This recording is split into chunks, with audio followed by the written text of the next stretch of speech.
જે શાસ્ત્રભાગ પસંદ કરવામાં આવ્યો માર્કની સુવાર્તા 11મો અધ્યાય અને તેના પ્રથમ 11 વચન.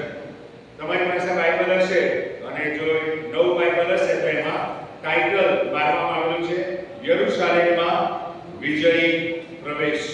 યરુશાલેમમાં વિજયી પ્રવેશ. મારી તમારી સાથે રાણીપુર મંડળની સાથે આખું વિશ્વ આજે પામ સન્ડે સેલિબ્રેટ કરી રહ્યું છે. જુદી જુદી મંડળની પ્રણાલીમાં જુદી જુદી રીતે આ પર્વની ઉજવણી ચાલુ થઈ છે. ઈસ્ટરે એની પૂર્ણાહુતિ થશે. પ્રભુ ઈસુ ખ્રિસ્ત યરુશાલેમમાં વિજયી પ્રવેશ કરે છે. શા માટે વિજયી પ્રવેશ કરે છે? શા માટે આ પ્રવેશ જરૂરી હતો? ઈસુ આ સમયને જ કેમ પસંદ કરે છે? એના પરિપ્રેક્ષ્યમાં આપણે થોડો સમય વિચારવા માંગીએ છીએ. આ એક એવી ઘટના છે કે જેનું ચારે ચાર સુવાર્તામાં નોંધ લેવામાં આવી છે. પ્રભુ ઈસુ ખ્રિસ્તનો પૃથ્વી પર જન્મ થયો. 30 વર્ષ સુધી પ્રભુ ઈસુ ખ્રિસ્તની મિનિસ્ટ્રી વિશે બાઇબલ મને ને તમને કશું જણાવતું નથી. પણ છેલ્લા 3.5 વર્ષ એ ચારે ચાર સુવાર્તામાં મને ને તમને કોઈક રીતે નોંધાયેલા જોવા મળે છે. યરુશાલેમ પ્રવેશ વિશે ચારે ચાર સુવાર્તામાં અલગ અલગ નોંધ કરવામાં આવેલી છે. એ આપણને વાંચવા મળે છે. તમને જાણીને આશ્ચર્ય થશે માર્કની સુવાર્તાના 16 અધ્યાય અને 16 અધ્યાયમાંથી 1/3 ભાગ માર્ક પોતે પ્રભુ ઈસુ ખ્રિસ્તના યરુશાલેમ પ્રવેશથી વધસ્તંભ તરફની મુસાફરી માટે માત્ર એનું લખાણ કરે છે. માર્ક આ અઠવાડિયા દરમિયાન જે તમામ ઘટનાઓ બને છે એ ઘટનાઓનું આલેખન કરે છે. યોહાનની સુવાર્તાનો અડધો ભાગ પેશન વીકની નોંધ કરે છે. યોહાન વિશિષ્ટ નોંધ કરે છે. આ સમગ્ર સમય દરમિયાન પ્રભુ ઈસુ ખ્રિસ્ત શું બોલ્યા આ ઘટનાક્રમ દરમિયાન એની પણ યોહાન દ્વારા નોંધ કરવામાં આવેલી છે. પ્રભુ ઈસુ ખ્રિસ્તની આજે 3.5 વર્ષની મિનિસ્ટ્રી.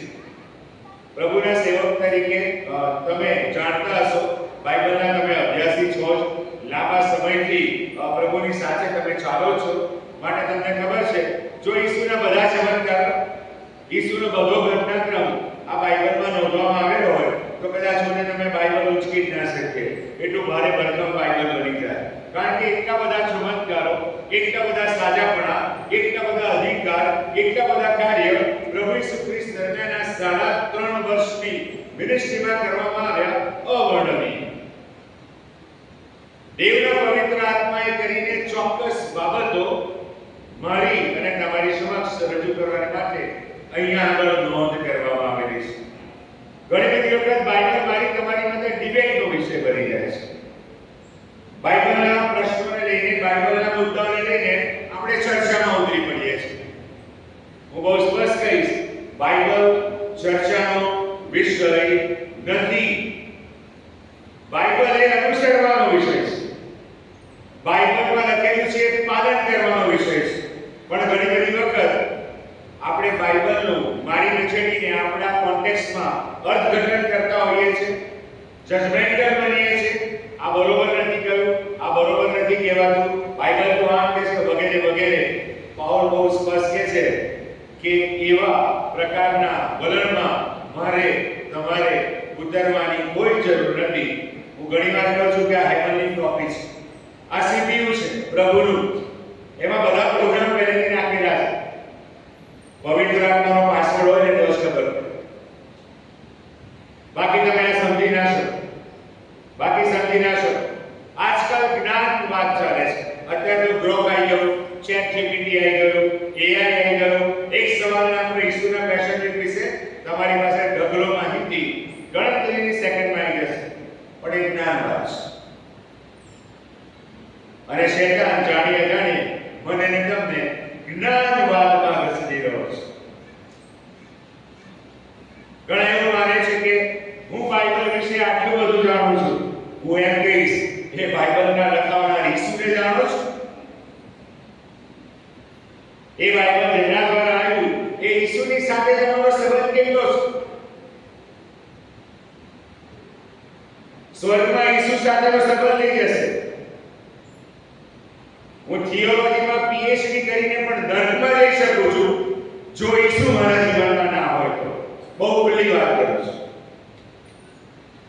થિયોલોજીમાં પીએચડી કરીને ઈસુના સંબંધ વગર હું નરકમાં જઈશ. બહુ કડવી વાસ્તવિકતા. બાઇબલ જાણવું અલગ વાત છે, બાઇબલ પાળવું અલગ વાત છે. પ્રતિક્રમણના પુસ્તકમાં બહુ સ્પષ્ટ લખ્યું છે, જે આ વચનો વાંચે છે, સાંભળે છે અને પાળે છે એને ધન્ય છે, એને ધન્ય છે. આજે આપણે વચન પ્રત્યે બહુ ઉદાસીન થઈ ગયા છે. ભારત દેશ પ્રગતિ કરી રહ્યો છે, ભારત દેશ વિકાસના પથ ઉપર ચાલી રહ્યો છે. મારી તમારી આસપાસ અચાનક ઘણા બધા ફેરફારો આવી રહ્યા છે. આજે સવારે હું આવ્યો, ગામમાં જેવો બેસવાનો કોશીના કાંચામાંથી રસ્તો બંધ. હું ટેન્શનમાં આવી ગયો, હવે જવું કઈ રીતે? મયુરને ફોન કર્યો, ભાઈ મેં કીધું આ રસ્તો બંધ થઈ ગયો અને મારે કારમાંથી આવો. બાઇબલ કહે છે પાછલા સમયમાં બાંધકામ ચાલુ જશે.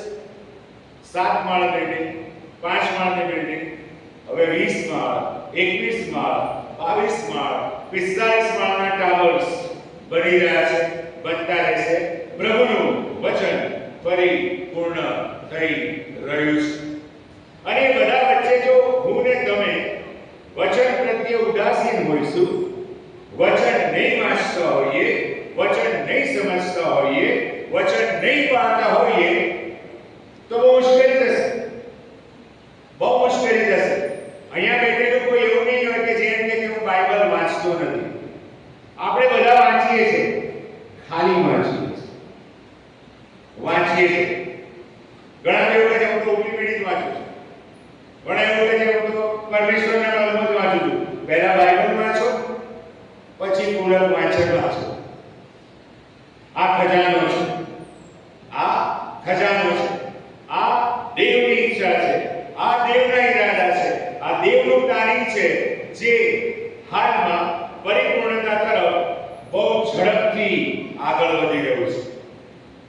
2000 વર્ષ કરતા વધારે સમય ઈસવીસન 65ની સાલથી પેશન વીક યરુશલેમ પ્રવેશ વિધિ શરૂ થવાની શરૂઆત થઈ. અને ત્યારે ખબર પડી કે જ્યારે ઈસુએ યરુશલેમમાં પ્રવેશ કર્યો ત્યારે યરુશલેમમાં 25 લાખ કરતા વધારે માણસો હતા. 25 લાખ કરતા વધારે માણસો હતા. ઓન એન એવરેજ આ જે સમય છે જ્યારે પ્રભુ ઈસુ ખ્રિસ્ત યરુશલેમ પ્રવેશ કરી રહ્યા છે એ પાસ્કા પર્વનો સમય છે. જુદા કરારમાં પ્રભુના વચન દ્વારા, પ્રબોધકો દ્વારા ઇસ્રાયેલી પુત્રોને 3 પર્વ પાળવાને માટે બહુ કડક સૂચના આપવામાં આવેલી. માણવા પર્વ, 50મા પર્વ અને પાસ્કા પર્વ.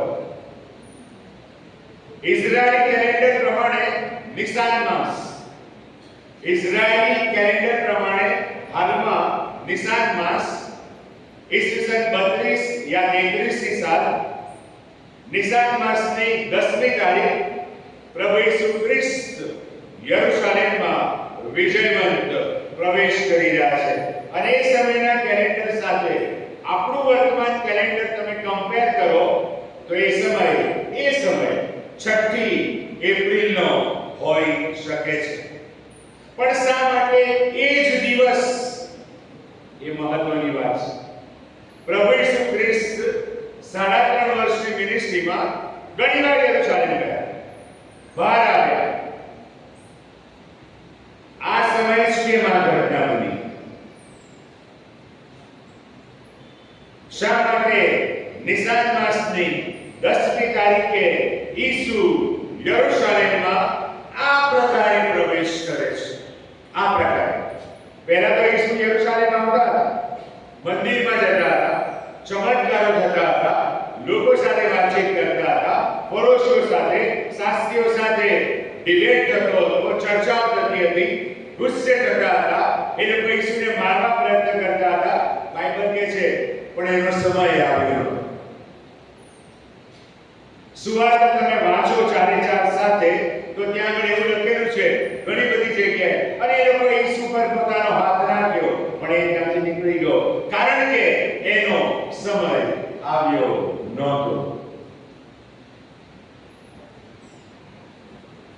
બાઇબલમાં પરમેશ્વરનો સમય નિશ્ચિત છે.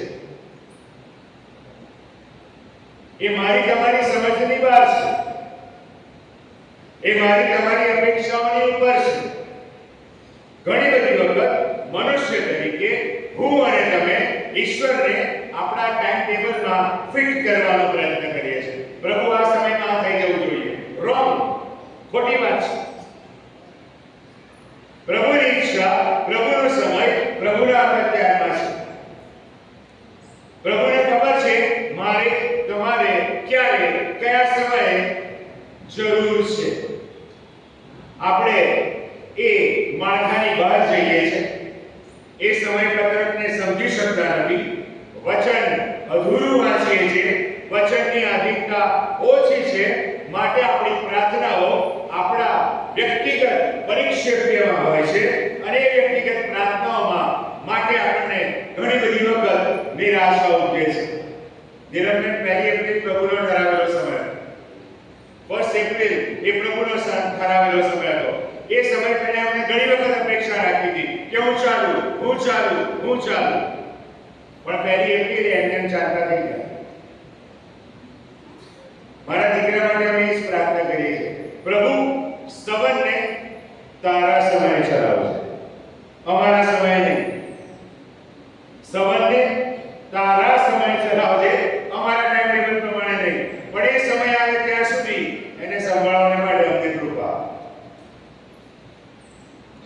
સમયો મારા તમારા ઈશ્વરને આધીન છે. અને આ એ સમય હતો કે જ્યારે ઈસુએ યરુશલેમમાં પ્રવેશ કરવો જ જોઈએ. આ ઘટના પહેલા ઈસુ પોતાને કદી રાજા તરીકે પ્રસ્થાપિત કરતા નથી. જાહેરમાં ઈસુ પોતાને ક્યારેય પ્રગટ કરતા નથી. પણ આ સમય આવ્યો, દેવે એ પ્રકારે ગાઈડન્સ આપ્યું. દેવની જે યોજના હતી એ યોજનાની પરિપૂર્ણતાના પ્રથમ તબક્કો એટલે ઈસુનો યરુશલેમ પ્રવેશ. વધસ્તંભ તરફના કાઉન્ટ ડાઉનની શરૂઆત. ઈસુને ખબર હતી શુક્રવારે વધસ્તંભે ચડાઈ જવાનું છે. કારણ કે ઓબેસન ગોડ છે, સર્વગુણ પરમેશ્વર છે, બધી જ ખબર છે. હું અને તમે 2026 ના ફેબ્રુઆરીની 4મી તારીખે શું વિચારીશું એ ઈશ્વરને આજે ખબર છે. પણ ઘણી બધી વખત આપણા જીવનમાં એ ઈશ્વરની મહત્તા આપણે અનુભવતા નથી. એ ઈશ્વરની આધીનતામાંથી આપણે અસરથી જઈએ છીએ. ચોક્કસ સમય આવી ચૂક્યો છે. ઈસુ યરુશલેમ પ્રવેશ કરી રહ્યા છે. એ પહેલા ઘણી બધી ઘટનાઓ બની ચૂકી છે. બારતીમાઈ આંધળાને ઈસુ સાજા કરી ચૂક્યા છે. મરેલા લાજરસને ઈસુએ જીવતો કરી દીધો છે. અને આ ઘટનાનો બહુ મોટો પડઘો પડી ચૂક્યો છે. અને એ તબક્કામાં ઈસુ યરુશલેમ પ્રવેશ કરી રહ્યા છે. સાંજની હિલિંગમાં એની ઉપર બોલીશ. બેથવાગે બેથાનિયા ઈસુના માટેનું એક મહત્વનું સ્થાન. યરુશલેમ આવતા અને જતા બેથવાગે અને બેથાનિયામાં ઈસુ રોકાતા હતા. કારણ કે ત્યાં માર્થા, મરિયમ અને લાજરસ રહેતા હતા.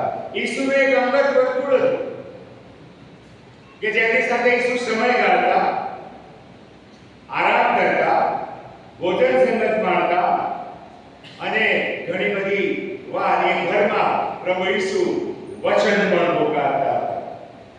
અને અહીંયા આગળ બાઇબલ કહે છે કે જૈતુનનો પાડ, જે લોકો ઇઝરાયલ ગયા છે એમને ખબર છે, જૈતુનના ડોળા ઉપર બેથાનિયા આવ્યું છે. જૈતુનના આધાર ઉપર બેથાનિયા અને ડોળા ઉપર બેથવાગે નાનકડું હેમ્લેટ છે. અદ્ભુત સ્થળ. ત્યાંથી જુઓ તો કિદ્રોન વેલી સીધે સીધી દેખાય. ત્યાંથી જુઓ તો યરુશલેમનું મંદિર સીધે સીધું દેખાય. અને પાસ્કા પર્વમાં જે બલિદાન આપવામાં આવે, જે હલવાનું રક્ત હોય, એ રક્ત ત્યાંથી વહીને કિદ્રોનના નાળામાં પસાર થતું એ ત્યાંથી દેખાય. ઓર્ડિનરી સ્થળ નથી. બાઇબલમાં જે સ્થળો આપવામાં આવેલા છે એની પણ મોટી મહત્તા છે. દક્ષિણ પૂર્વમાં બેથાનિયા આવેલું છે. અને ઈસુ ત્યાંથી ઉતરીને યરુશલેમ જાય છે પૂર્વ તરફના દરવાજેથી, જેને યહૂદી લોકો ગોલ્ડન ગેટ તરીકે ઓળખે છે. એ પૂર્વ તરફના દરવાજેથી ઈસુ યરુશલેમમાં પ્રવેશ કરે છે, કારણ કે ઉત્પત્તિના પુસ્તકના 39મા અધ્યાયમાં, કિસ્સાઓના પુસ્તકના 118મા અધ્યાયમાં અને ઝકારિયા પ્રબોધકના પુસ્તકના 9મા અધ્યાયમાં આ સંદર્ભમાં ચોક્કસ ભવિષ્યવાણી કરવામાં આવે છે. અને ભવિષ્યવાણીની પરિપૂર્ણતાના રૂપે ઈસુ આ પ્રકારે આજે 2000 વર્ષ પહેલા યરુશલેમમાં પ્રવેશ કરી રહ્યા છે, પોતાની જાતને જાહેરમાં લાવી રહ્યા છે. આવનાર મસીહ તરીકે, આવનાર મસીહ તરીકે. એ પહેલા ઈસુ ઘણી બધી વખત આવે, પણ આજનો પ્રવેશ ચોક્કસ. અને બાઇબલ મને તમને જણાવે છે કે એ લોકો આગળ વધતા હતા. ઈસુએ બે શિષ્યોને કહ્યું, આગળ જાઓ, ગામમાં જાઓ અને તમે ત્યાં એક વછેરો બાંધેલો જોશો, જેના પર કદી કોઈએ સવારી કરી નથી. એને જઈને મારે સારું છોડી લાવો. 40 સુવાર્તા સાથે રાખીને વાંચો તો આ વછેરાની સાથેની માં પણ ત્યાં છે. બે પ્રાણી છે, બે પ્રાણી તમને જોવા મળશે. ઈસુ કહે છે એને મારે સારું છોડી લાવો, અને જો કોઈ તમને પૂછે તો એમ કહેજો, પ્રભુને તેનો ખપ છે, પ્રભુને તેનો ખપ છે. ઘણા બધા લોકો એ સમયે એવું વિચારતા હશે, ઈસુ એને ઘરે બધા લઈ આવ્યો હશે, આ ગધેડો જે મારી પાસે એને કર્યો હશે એ બાંધી રાખ. આવું લોકો વિચારે છે. એગ્નોસ્ટિસિઝમ વાળા આવું વિચારે. જે બાઇબલ ના માનતા હોય એ લોકો ધમધડા ભરી વિચારે કે જે અગાઉથી બધી અરેન્જમેન્ટ કરી હશે અને હવે ઈસુ ધ્યાનમાં બેનો તે જાવ કરે. એવું નહોતું. ઈસુને તો સૃષ્ટિના મંડાળાઓ ખબર હતી. હાલેલુયા. આ ડિઝાઇન તો ઉત્પત્તિના 3 અધ્યાયમાં ફિક્સ થઈ ચૂકેલી છે.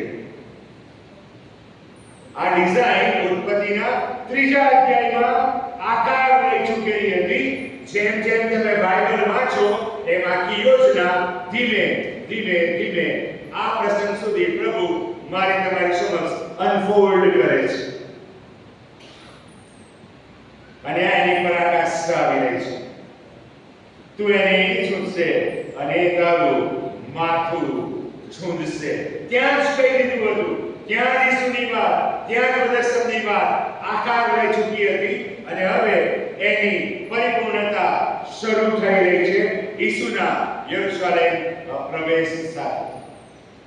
ગણનાનું પુસ્તક બહુ ગજબ કહે છે, દેવ માણસ નથી કે તે જુઠ્ઠું બોલે, અને મનુષ્ય પુત્ર નથી કે પોતાનો વિચાર બદલે.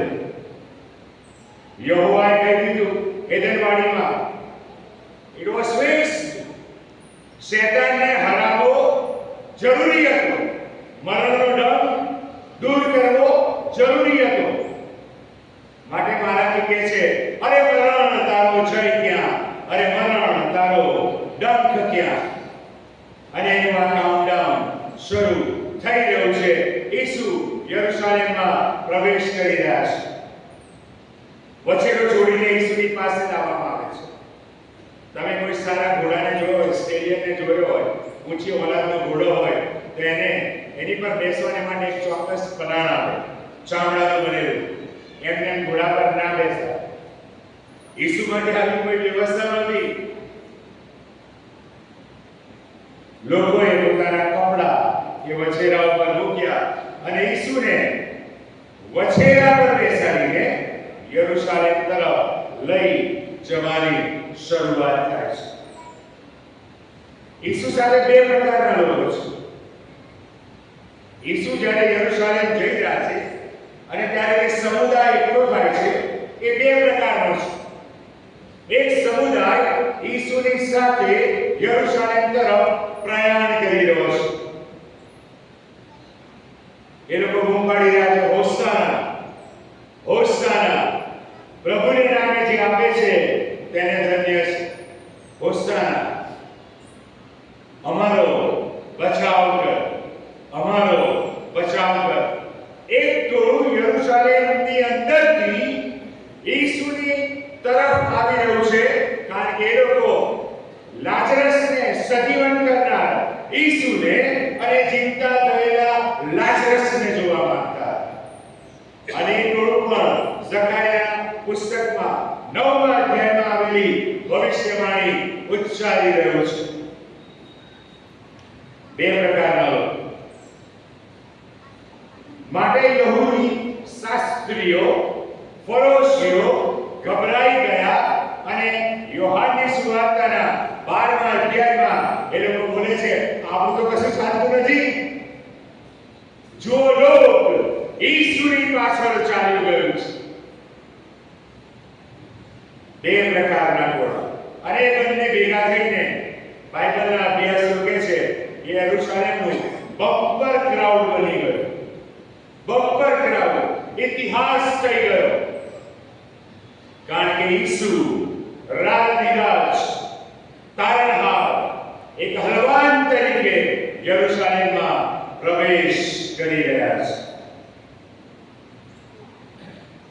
પ્રબોધકોની ભવિષ્યવાણી અક્ષરશ પરિપૂર્ણ થઈ રહી છે. દેવ માણસ નથી કે તે જૂઠું બોલે.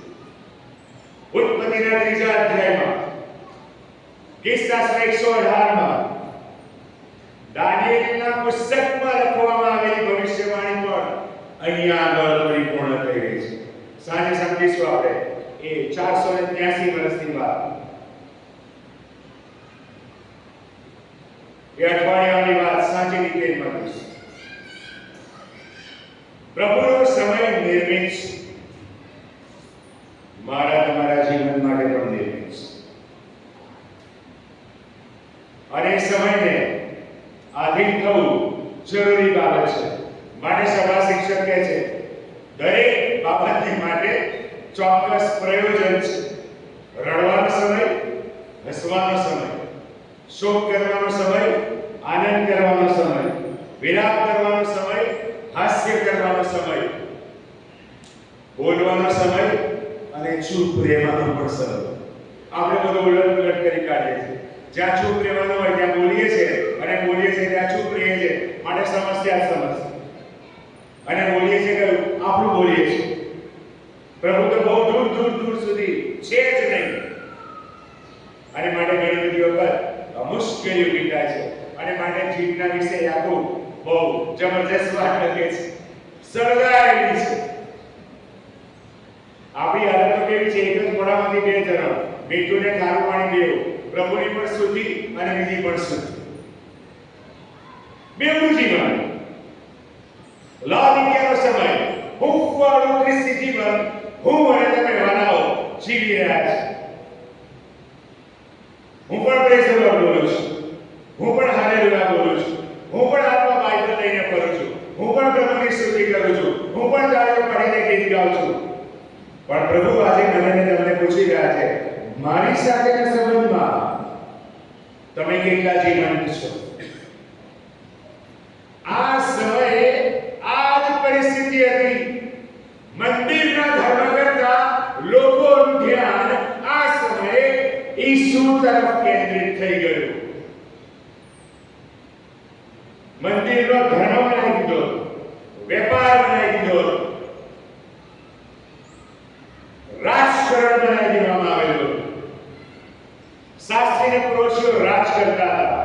મૂસાના નિયમ શાસ્ત્રની ઉપર હજારો નિયમો, પેટા નિયમો બનાવી રાખ્યા હતા. સામાન્ય લેમેન ગૂંચવણમાં હતો, કઈ રીતે અનુસરવું. મંદિરમાં ધમધોકાર વેપાર ચાલતો. બહારથી ગેટું લઈને આવે, મંદિરમાં આવે, ગેટું અમારે લઈ જાય, નહીં બહાર લઈ જાય, નહીં માન્ય થાય. મંદિરનું જ ગેટું કરી દો, મંદિરનું જ પીલું કરી દો. અને એના માટે પણ પાછી કરન્સી, ટેમ્પલ કરન્સી જોઈએ, મંદિરના નાણાં જોઈએ. એટલે ફોરેન એક્સચેન્જનો ધંધો ધમધોકાર ચાલતો હતો. આના સ્કાયપાસ એના સર્વે સર્વાતા એ બધા ઈસુના યરૂશાલેમ પ્રવેશથી અત્યારે ખળબળી ગયા છે. એમને લાગે છે કે આપણી સત્તા હવે ગણતરીના સમયમાં ઉલટ પુલટ થઈ જશે. ઈસુ મસીહી રાજને સ્થાપન કરશે અને રોમન સરકાર હંમેશ માટે દૂર થઈ જશે. રોંગ એક્સપેક્ટેશન, ખોટી અપેક્ષા, ખોટી માન્યતા, ખોટી ઈચ્છા. ઈસુ રોમન સલ્તનતને ઉથલાવી નાખવા માટે યરુશલેમ પ્રવેશ કરી રહ્યા નહોતા. એ તો શૈતાનનું માથું છૂંદવાને માટે યરુશલેમ પ્રવેશ કરી રહ્યા હતા. એ તો એડનવાડીમાં ઈશ્વરનો મનુષ્ય સાથે વિચ્છેદિત થયેલા સંબંધને રીએસ્ટાબ્લિશ કરવા, પ્રસ્થાપિત કરવા માટે યરુશલેમમાં પ્રવેશ કરી રહ્યા હતા. માણસ અને ઈશ્વરનો નાતો તૂટી ગયેલો હતો. એ તૂટી ગયેલા નાતાને ફરી જોડવા માટે ઈસુ યરુશલેમમાં પ્રવેશ કરી રહ્યા હતા. પાપના ડંખને, મરણના ડંખને હંમેશા માટે નાબૂદ કરવા માટે ઈસુ યરુશલેમમાં પ્રવેશ કરી રહ્યા હતા.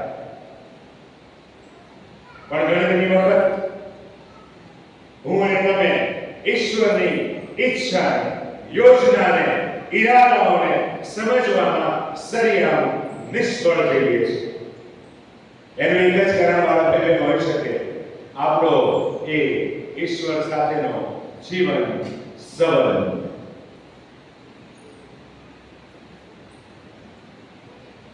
દેવની ઈચ્છા શું છે તે પારખો. દેવની ઈચ્છા શું છે તે પારખો. એક સામાન્ય વાત કહું. આજે બધા જ આપણે વેલ ડ્રેસ પ્રભુ મંદિરમાં છે. તમને એમના સાથી વાત કરે. આપણે પ્રભુને પૂછ્યું કે આ કપડાં પહેરો? પૂછ્યું? ન મને શું શોભે છે એ મેં પહેરે. મારા તમારા જીવનની આ પરિસ્થિતિ છે. મને શું ગમે છે, મારી પત્નીને શું ગમે છે, મારા બાળકોને શું ગમે છે, મારા કુટુંબની શી ઈચ્છા છે, મારા વડીલોની શી ઈચ્છા છે, એને હું આગળ જાઉં છું. અને હું કદી પૂછતો નથી શું તારી ઈચ્છા છે, ને પરિણામ શું થાય છે ખબર છે? બધું જ છીતરાઈ જાય છે. અને પછી આપણે પ્રાર્થના કરીએ છીએ, પ્રભુ સુધાર, પ્રભુ સરખું કર, વગેરે વગેરે વગેરે. પ્રભુ ઈસુ ખ્રિસ્ત મનુષ્ય શરીરમાં દેવપુત્ર, હ્યુમન ફ્લેશ, મનુષ્ય દેહ સંપૂર્ણપણે ઈશ્વરની ઈચ્છાને આધીન ચાલી રહ્યા છે. ગેસેમાની વાડીની પ્રાર્થના ખબર હશે, પ્રભુ બની શકે તો આ પ્યાલો મારાથી દૂર કર, પણ તેમ છતાં મારી નહીં પણ તારી ઈચ્છા પ્રમાણે થાય. સાચું ખ્રિસ્તી જીવન એ છે કે જ્યાં મારા સમયો ઈશ્વરને આધીન છે, મારા નાણાં ઈશ્વરને આધીન છે, મારા બાળકો ઈશ્વરને આધીન છે, મારું કુટુંબ ઈશ્વરને આધીન છે, મારી યોજનાઓ ઈશ્વરને આધીન છે. માથાના તાળકાથી પગના તળિયા સુધી ઈશ્વરનો સર્વાધિકાર. ઘણીવાર પ્રભુએ મને જે આપ્યું છે વહેંચું. આપણે કારભારી છીએ ને ભૂલી જઈએ છીએ. We are not the masters. આપણે માલિક નથી. આપણે તો વહીવટમાં બેસેલા છે, કારભારી છીએ. પ્રભુએ નાણાં આપ્યા, કારભાર સોંપ્યો છે. પ્રભુએ સંતાનો આપ્યા, કારભાર સોંપ્યો છે. પ્રભુએ સારા ઘર આપ્યા, કારભાર સોંપ્યો છે. પ્રભુએ સારા વાહનો આપ્યા, બિઝનેસ આપ્યા.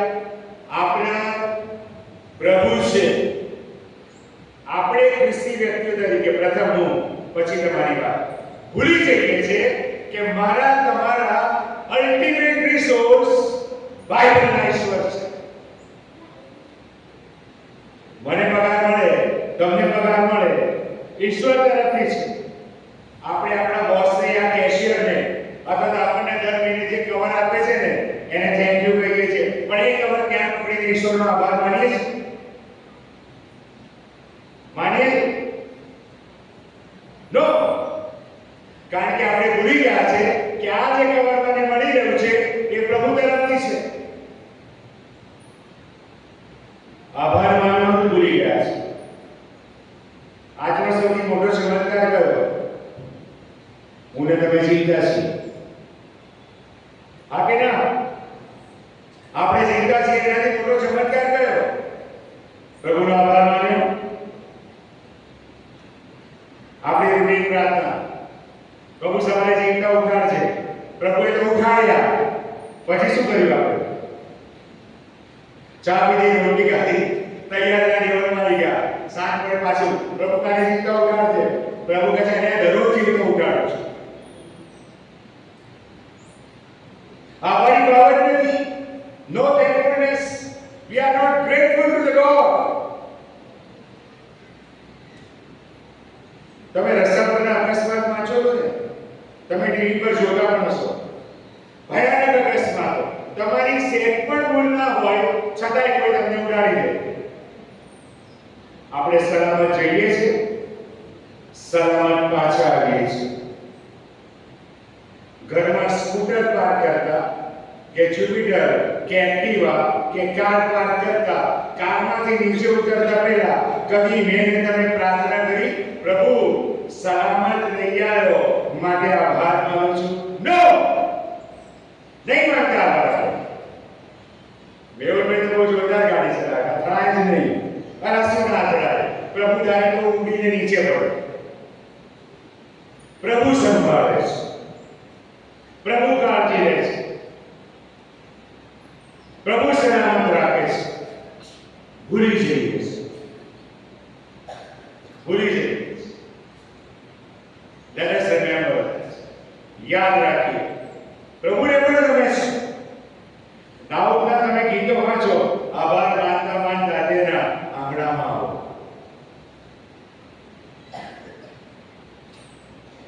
યશાયામાં પ્રભુનું વચન કહે છે, મેં મારા લોકોને ઉત્પન્ન કર્યા છે, તેઓ મારી સ્તુતિ કરશે. આપણે પ્રભુના પસંદ કરેલા લોકો છે.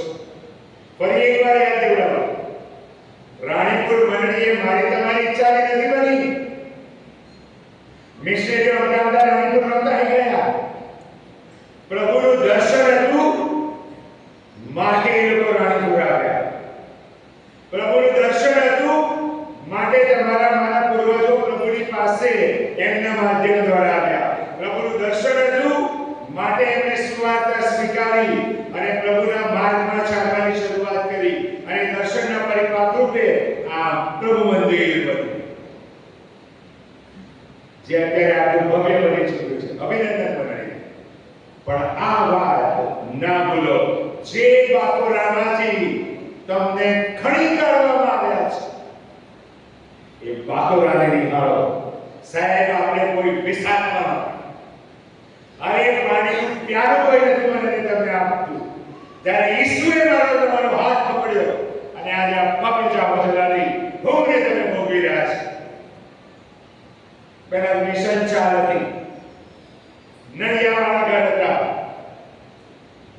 અત્યારે રો હાઉસ છે, ટેનામેન્ટ છે, પાકા ઘરો છે, ટુ વ્હીલર છે, ફોર વ્હીલર છે, બાળકો અભ્યાસ કરે છે અહીંયા બહાર વિદેશમાં, આ ઘણા નાના બેંકમાં છે. ગોડ્સ ગ્રેસ, પ્રભુની કૃપા. મારો તમારો ઈશ્વર સંપૂર્ણ સ્ત્રોત છે મારા તમારા તમામ ક્ષેત્રોને માટે. પછી એ નોકરી હોય, તમારું તાલંત હોય, તમારી સેવા હોય, તમારી મિનિસ્ટ્રી હોય, તમારા નાણા હોય, God is the ultimate source. યાદ રાખી વાળા ભાઈ, ઈશ્વર સર્વોપરી સ્ત્રોત છે અને એના થકી સગળું છે. યહૂદી પ્રજા ભૂલી ગઈ અને ભૂલી જવાને કારણે ઈસુએ બીજા પરિક્ષેપ્યમાં નિહાળે છે. મિસ્ટેકન એક્સપેક્ટેશન, ભૂલ ભરેલી અપેક્ષા. ઈસુની સામે સમુદાય જોયો, ટોળાઓને જોયા, લોકો બૂમો પાડી રહ્યા હતા એ જોયું, ખુશ થઈ ગયા. હવે રોમન સરકારનું કાઉન્ટડાઉન શરૂ. હવે મંદિરના અધિકારનું કાઉન્ટડાઉન શરૂ. પિલાતને ભાગી જવું પડશે. હેરોદ છિન્નભિન્ન થઈ જશે. પણ એમને ખબર નથી આ તો યશાયા 53 ની ભવિષ્યવાણી પરિપૂર્ણ થઈ ગઈ. હનુમાન રૂપે ઈસુ પૃથ્વી પર આવ્યા હતા. બે એડવન્ટ.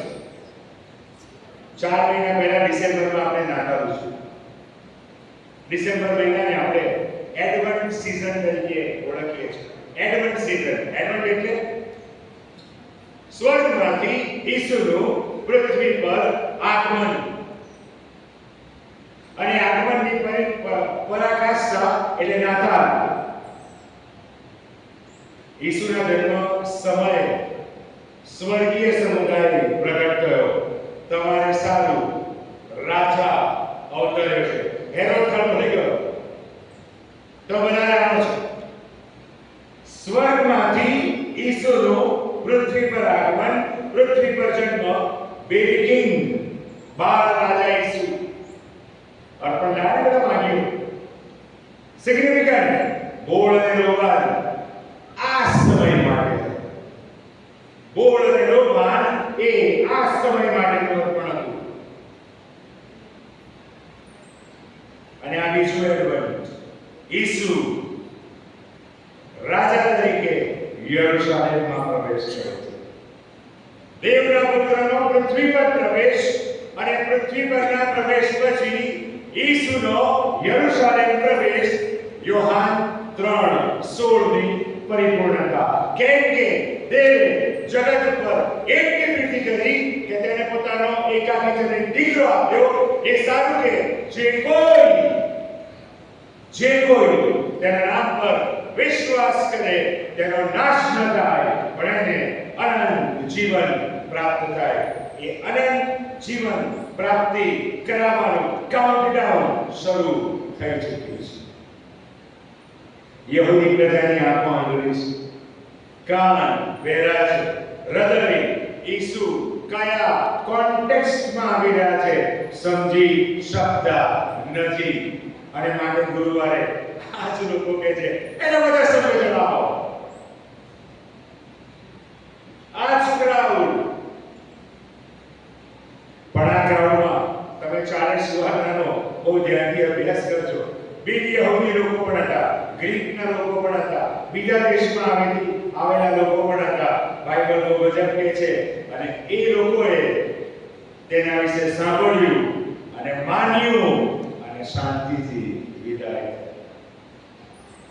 સાંભળ્યું, માન્યું અને ત્યાંથી વિદાય થયા. અને પેલા પ્રભુના લોકો જે હતા એમણે કચકચ કરી. માટે યોહાન સુવાર્તાના પહેલા અધ્યાયમાં બહુ સ્પષ્ટ કહે છે એ પોતાની પાસે આવ્યો પણ પોતાના લોકોએ એનો અંગીકાર કર્યો નહીં. યોહાન એમ નથી લખતો. રિયાલિટી, કડવી વાસ્તવિકતા. યહૂદાના કુળમાં જન્મેલો સિંહ હનુમાન બનીને યરુશલેમ પ્રવેશ કરી રહ્યો છે. યહૂદી પ્રજા એ આગમનને પારખવામાં થાક થઈ ગઈ અને માટે એમણે ઈસુને વધસ્તંભ ચડાવી દીધો બારાબાસનું એક્સચેન્જમાં. કેટલી દુઃખદ બાબત. પ્રભુ ઈસુ ખ્રિસ્ત યરુશલેમ પ્રવેશ કરે છે. ભવિષ્યવાણીની પરિપૂર્ણ. પ્રભુ ઈસુ ખ્રિસ્ત ગધેડીના વછેરા ઉપર સવાર છે. આ ઘટનાના 100 વર્ષ પહેલા મકાબી રાજાઓ યુદ્ધમાં વિજય પ્રાપ્ત કરીને યરુશલેમમાં જ્યારે આગેવાનો પ્રવેશ કર્યા ત્યારે પણ આવું જ થયું. પણ ત્યારે એ લોકો ઘોડા પર સવાર હતા કારણ કે યુદ્ધ વિજય હતો. આ કોઈ યુદ્ધ વિજય નથી. આ તો આત્મિક યુદ્ધના કાઉન્ટડાઉનની શરૂઆત છે.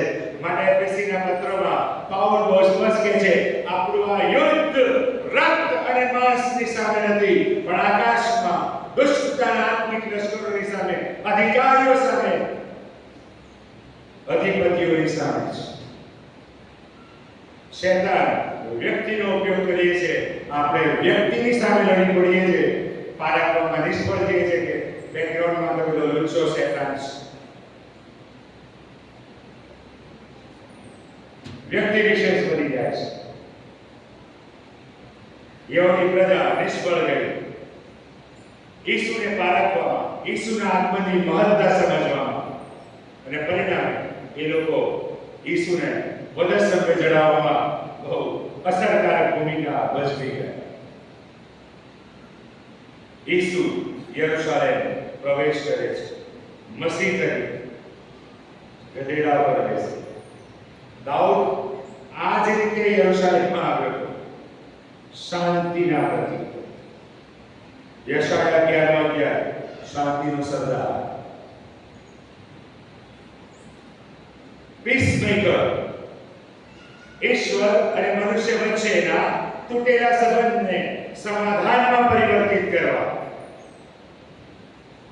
એ સંબંધને પુનઃસ્થાપિત કરવાને માટે, એ પાપના ડંકને કાયમને માટે રદ કરવાને માટે.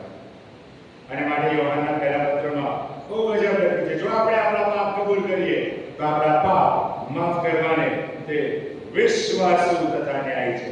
માટે યશાયા એમ કહે છે, આવો આપણે એની વાત કરીએ, જો તમારા પાપ કિરમજના જેવા રાતા હશે તો પણ તેને હિમ સરખા શ્વેત કરવામાં આવશે. યશાયા પણ કહે છે અને યોહાન પણ કહે છે. વાલા ભાઈ બહેન, મારી અને ઈશ્વરની વચમાં આવતી જો કોઈ બાબત હોય ને, તે મારી ભૌતિકતા નથી, મારો સામાજિક મોભો નથી, મારું ભણતર નથી, મારી આર્થિકતા નથી, મારું પાપ મારી અને ઈશ્વરની વચમાં ભિન્નતા કરે છે. માટે યશાયા 59 તમારા અપરાધ હોય એનું મુખ તમારા તરફથી ફેરવી કાઢ્યું છે. જો યહોવાનો હાથ એટલો ટૂંકો થઈ ગયો નથી કે તે તમને બચાવી ન શકે, અને તેનો કાન એવો બંધ થયો નથી કે તમારી પ્રાર્થના ના સાંભળે, પણ તમારા અપરાધ હોય, મારા અપરાધ હોય, મારા પાપે ઈશ્વર મારી પ્રાર્થના સાંભળી શકતા નથી. બાઇબલ બહુ નક્કર વાત કરે છે. ઈસુ યરુશલેમ પ્રવેશ કરી રહ્યા છે. 2000 કરતા વધારે વર્ષ પહેલા એ પ્રવેશ મારા તમારા માટે આજે એટલા માટે મહત્વનો, ઈસુ આજે મારા તમારા હૃદયમાં પ્રવેશ કરવા છે. કયા પ્રકારનું ટોળું છે? ચોથા દાડે બૂમ પાડના એને મધ્યસ્તંભે જણાવો કે પેલું ટોળું એ લોકોને સાંભળ્યું અને માન્યું. જો આજ તમે તેની વાણી સાંભળો તો કેવું છે? ઈસુ યરુશલેમમાં ગયા ને ત્યારે કેઓસ, ચહલ-પહલ, બૂમાબૂમ હતી, વેપાર એના ક્લાઇમેક્સ પર હતું. યરુશલેમ એટલે મારા ભાઈ બહેનો આર્થિકતાનું કેન્દ્ર હતું, રાજકારણનું કેન્દ્ર હતું, રોમન સરકારની સત્તાનું કેન્દ્ર હતું. અને એ બધી ભીડભાડ મધ્યે, એ બધા કોલાહલ મધ્યે, એ બધી વિટંબણાઓની વચ્ચે ઈસુ શાંત ચિત્તે કશું જ બોલ્યા વગર યરુશલેમમાં પ્રવેશ કરી રહ્યા છે. ઈશ્વરી યોજનાને પરિપૂર્ણ કરવા માટે, પાપના ડંકને નાબૂદ કરવા માટે, મરણને કારણે માટે સીલ કરી દેવા માટે, અને મને તમને અનંત જીવન આપવા માટે. શું આજે હું તમે તૈયાર છીએ? ઈસુ મને તમને સીધું કહી રહ્યો છે, આજે હું તમારા હૃદયમાં પ્રવેશ કરવા માંગુ છું. Are you ready? ઈસુ કહી રહ્યા છે, આજે હું તમારા ઘરમાં આવવા માંગુ છું. ઘરે કોઈ મહેમાન આવે તો શું થાય ખબર છે? તમે દેવળ છૂટીને ઘરે જઈને પહોંચો અને તમને કોઈ સમાચાર આપે, અગત્યના મહેમાન, અગત્યની વ્યક્તિ તમારા ઘરે આવવાના છે, આખું ઘર કામે લાગીને નહીં, બધું આપણે વ્યવસ્થિત કરવા માંડીએ, બધું નીચે સંતાડવા માંડીએ, આમ તેમ ઢાંકી દઈએ વગેરે વગેરે, અને પછી બધા આદબથી ઉભા રહી જાય. અરે રાજાઓનો રાજા આવ્યો છે. હાલેલુયા! આ તો ઈસુ આવી રહ્યો છે. સંતાન બની કશી જરૂર નથી, એને બધું ખબર છે. સંતાનની શકાશે જ નહીં. માટે દાઉદ શું કહે છે? ઓ પ્રભુ, સેવકો મારી પછાડી રાખું, તો પ્રભુ ત્યાં પણ દૂર છે. અને પછી શું કહે છે? પરોડિયાની પાંખો લઈને સમુદ્રને પેલે પાર ઉડી જાઓ, તો પ્રભુ ત્યાં પણ દૂર છે. પરોડિયાની પાંખો લઈને સમુદ્રને પેલે પાર. વિચાર કર્યો શું કહેવા માંગે છે દાઉદ? હું પ્રકાશની ઝડપે ગતિ કરીને એવા કોઈ બીજા સ્થાન પર જતો રહું, પ્રભુ ત્યાં પણ દૂર છે. હું અને તમે ઈશ્વરથી સંતાઈ શકતા નથી. એની આંખ બધું જ અવલોકન કરે છે. ઈસુ નમ્ર રાજા છે. એ નમ્ર ઈસુ આજે મારા તમારા હૃદયમાં, આપણા ઘરોમાં, આપણા કુટુંબમાં, આપણા વ્યવસાયમાં, આપણા સામાજિક ક્ષેત્રમાં, રાણીપુર મંડળીમાં કઈ રીતે વધારીશું? બે ટોળા, એક ટોળાએ ઈસુનું માન્યું, આદેશ કર્યો, અને બીજું ટોળું બધું જ હોવા છતાં સામે થયું, વચ્ચેનું બંધી થયું, છોડવામાં આવ્યું. ઈસુ સવાર થયા. હું ઘણી વાર કહું છું, ગધેડા બનીએ ને તો ઈસુ બેસે, ગધેડા બનીએ ને તો ઈસુ બેસે, પણ આપણને ઘોડામાં વધારે રસ. અક્કડ ગરદન, નીતિ વચન કહે છે, અકસ્માતે નાશ પામશે. અક્કડ ગરદન અકસ્માતે નાશ પામશે. પ્રભુ સગળું ધારે છે. જેવા છે એવા આવો આજે ઈસુને અર્પિત જીવનનું સ્વાર્પણ કરીએ, આપણા વ્યવસાયનું સ્વાર્પણ કરીએ, પ્રભુને આમંત્રણ આપીએ, પ્રભુ તું આવ. એવું ના માનતા કે મને ને તમને ઈસુની જરૂર નથી. અત્યારે તો બધું સારું છે, બધું યોગ્ય છે, આપણને એવું લાગતું નથી કે આપણને ઈસુની જરૂર છે. પણ એક એવો સમય આવશે, બાઇબલ બહુ સ્પષ્ટ કહે છે, ત્યારે માત્ર રડવું અને દાંત પીસવું થશે. અને હું ને તમે એ સમય તરફ વાલા થઈને આગળ વધી રહ્યા છે. આપણે પણ બંધી છે આર્થિક સમસ્યા, બાળકોની સમસ્યામાં, વ્યક્તિગત સમસ્યામાં, સંબંધોની સમસ્યામાં. લાભો શું છે? ઈસુ કહે છે, મારી પાસે આવો, એ બધામાંથી હું આજે તમને મુક્ત કરવા શક્તિમાન છું. નિર્ણય મારે અને તમારે કરવાનો છે. શું હું ઈસુને આજે મારા હૃદયમાં, મારા ઘરમાં, મારા કુટુંબમાં, મારી મંડળીમાં, મારા વ્યવસાયમાં આમંત્રણ આપવા માંગુ છું? શાંતિ પ્રાર્થના કરીએ.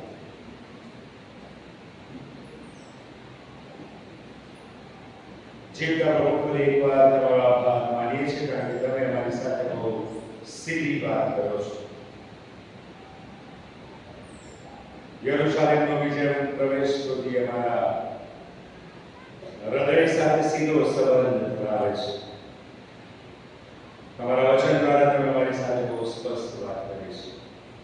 આ પછી કબૂલ કરીએ છીએ, અમે બંધિત છીએ અને એ બંધનોમાંથી અમને મુક્ત થવાની જરૂર છે. છાના ગુપ્ત પાપો છે, વ્યસનો છે, વ્યભિચાર છે, અભિમાન છે, કુસંગ છે, મિથ્યાભિમાન છે, ઈર્ષા છે, અદેખાઈ છે, વિતંડાવાદ છે અને પછી ઘણું બધું. એ બધામાંથી અમે કદી અમારી જાતને મુક્ત કરી શકતા નથી. માત્ર અને માત્ર પ્રભુ તમે જ એ સામર્થ્ય ધરાવો છો.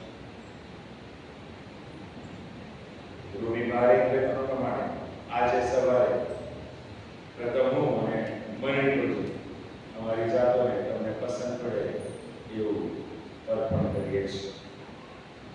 એનો તમે સ્વીકાર કરો. અમારા જીવનોને, અમારા કુટુંબોને, અમારા બાળકોને, અમારા વ્યવસાયને, અમારી સેવાઓને તમારા હાથમાં લો. સ્પર્શ કરો. તમારી આધીનતામાં લાવો. તમારી ઈચ્છા, તમારી યોજનામાં હવે પછી આગળ વધવાને માટે સહાયતા મદદ કરો.